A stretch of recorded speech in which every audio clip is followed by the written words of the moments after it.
Season of the Witch is finally here, which means it's time to dominate the world using some new crazy builds. So today we're opening up the Season 22 class builds playlist, and first up, let me introduce you to this new Arc Hunter build. Now if you think Arc Hunters were good, well they just got better. Today we're taking the new exotic arms for the Hunter, the Mothkeeper's wraps, and combining it with the new exotic weapon that we got, the Ex Diris, but at the same time, combining it with our classic OP arc melee build. And with multiple unique exotic interactions, we're no joke, taking this build to the next level. So with this build, we're going to be running around as usual like before, using our melee to melt everything, except this time we won't be doing that excessively using Assassin's Cowl or Liar's Handshake, because instead we'll be blinding everything with moth attacks, getting overshields, causing constant blinding explosions, throwing the new elemental orbs, and well, everything is just going to get wrecked. And the one thing I like about this build the most is that we're treating the exotic weapon like a 1-2 punch shotgun, except we're kinda not. And later in the video, I'll explain why we're doing that to make this build as effective as it can be in endgame content. So guys, if you like this one, a rating is much appreciated. Otherwise, before we start, I've got a few words for today's sponsor. Looking for cheap games? Check out Instant Gaming. With up to 90% off, you'll be able to fall in love with your next favourite dream game. Go check them out, link below.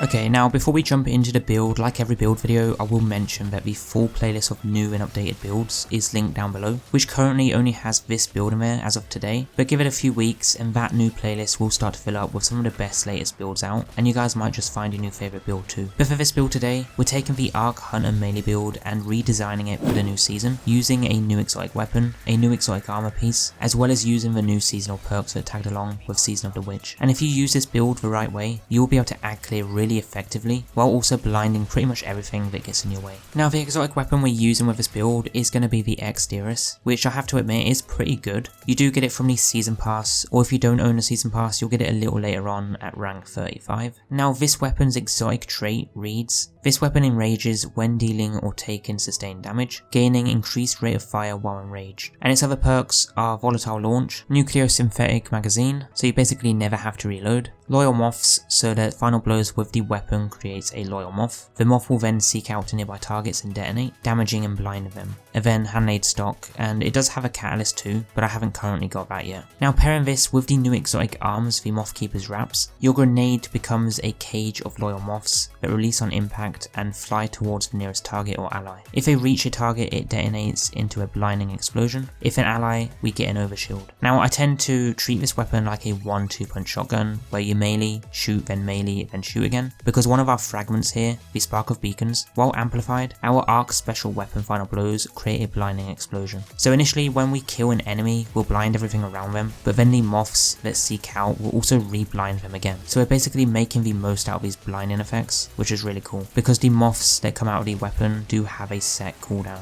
Now you will want to become amplified first, so the way we'll use this build is first treat it like the old school melee build, run in and melee in add, dodge to charge up a jolt melee, then melee again and we'll become amplified. From here we can then shoot our new GL to kill an add, which will trigger a blinding explosion, while creating moths on every other kill. Then we just loop that process over whenever we need an amplification buff again. Now notice how a moth doesn't come out from every kill, so the blinding explosion from the fragment is taking this build a step further to really change this build into more of a blinding build than a melee build. You will ideally in most content just run around punching adds and chaining that damage, but at the same time now blinding them too with the grenade launcher. So it is kind of like blinding nades, but you need to get the final blow. You will occasionally generate arc elemental orbs, which you can pick up and throw. These are going to give us extra benefits from the artifact, which I'll get to in a bit, because they can also be quite useful, but for the primary part of this build, it comes from the two exotic interactions with the Arc subclass. Now you're going to want to run the Hunter's Arc subclass with the Gathering Storm Super, great super ability, but you'll also need the Gambler's Dodge to recharge your melee ability, so slot that on. Then for the melee itself, you want the Combination Blow. This will fully recharge our dodge and give us health on every kill, so it's a good source for survivability whenever you're just running around punching stuff. Our grenade is just the flashbang one for a shorter cooldown because we're not actually going to use the grenade itself. Then aspects we have are going to be lethal current. After dodging, your next melee attack has increased lunge range, jolts the target and creates a damaging aftershock. Then punching a jolted target will then blind them. For the second aspect, we're running the flow state, so defeating a jolted target makes us amplified, so that's the main reason we're using that, because you do need to be amplified for this build to work effectively. As for the fragments, we have Spark of Resistance for extra damage resistance when surrounded, Spark of Beacons so that our Arc's special weapon final blows create a blinding explosion when we're amplified. This pairs so well with the exotic GL, because not having to reload just makes this a whole lot better. But next up we have Spark of Feedback, so taking melee damage increases our melee damage, just good for the melee part of the build, and then Spark of Instinct, just for some extra jolting effects around us. Now make sure you're running the new exotic weapon, and ideally have a Arc heavy weapon on as well, because using these we will have the ability to generate Arc elemental orbs, and by this I mean the new artifact perk orbs. So in the artifact we're using the elemental orbs Arc, while using an Arc subclass, Arc weapon final blows have a chance to spawn an Arc elemental orb. Arc orbs can be thrown to create an Arc explosion that jolts targets. Pretty cool, but we're also using the next one, refreshing pickups. Picking up an elemental orb grants energy to the least powered ability, so we'll get a bit of extra energy when we pick them up. We also have communal pickups, mostly as protection against allies if they throw her orbs, which is pretty nice, but if you're playing solo then you don't really need this one on. I haven't got the last row unlocked yet, but there are a few good ones in there. I'd recommend the elemental munitions, because this could be worth using to make sure you have a consistent flow of special ammo for your GL, but since we're a melee build too, it doesn't really matter if we run out of ammo. We should just get more as we're running around punching everything anyway. For mods, in the helmet, I'm running the Arc Cypher mod for orbs on Arc weapon final blows, as well as 2 hands-on for bonus super energy on melee kills. Arms I have an impact induction to get more grenade energy on melee attacks, a fastball, and then a heavy-handed mod. With the heavy-handed, this will create orbs of power on every melee kill, which is good, because we're going to use those orbs on other mods to get our grenade back quicker. But for the chest, we have a bunch of damage resist mods. You can really use whatever you want though. Legs, we have our scavenger mod for Arc, which is also discounted because of the seasonal artifact perk here, which is pretty neat. I recommend you run that one too. Then we also have 2 innovation mods for the extra grenade energy when picking up those orbs.